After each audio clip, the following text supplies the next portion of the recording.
दिल में भोले के क्या प्यार।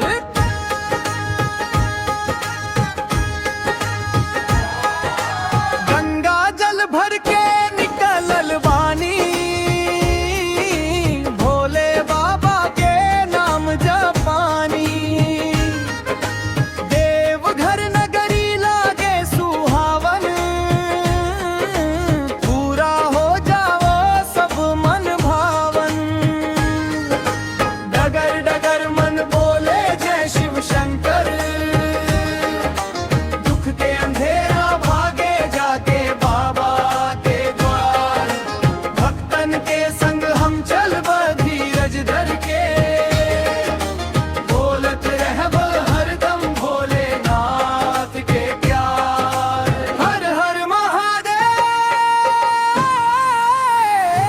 हर हर महादेव बोल बम, जय भोलेनाथ बोल बम।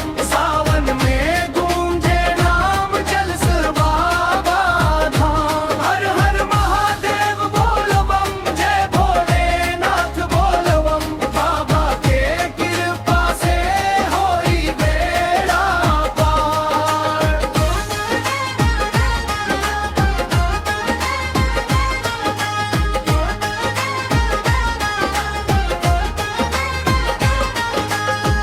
डमरू बाजे गूंजे शिवाला, भक्तन के सज गईल उजियाला। फूल चढ़ा के शीश नवानी, मन में बसल बारभ के कहानी। भोर भइल त चल पड़ी टोली, भोले के सुमिरन जैसे मीठे बोली। कांवर उठल मन में उमंग सवार, हर कदम पे बस भोला सरकार। सुख समृद्धि घर घर आ जावा, भोलेनाथ के शीश मिल जावा। हर हर महादेव,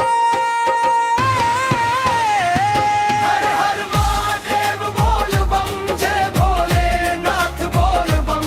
सावन में गूंजे नाम चल बाबा धाम। हर हर महादेव बोल बम, जय भोलेनाथ बोल बम।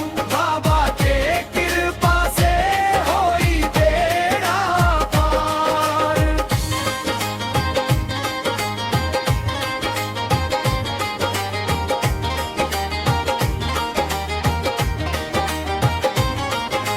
थाकल मनो नाबले बाटे रह लंबा,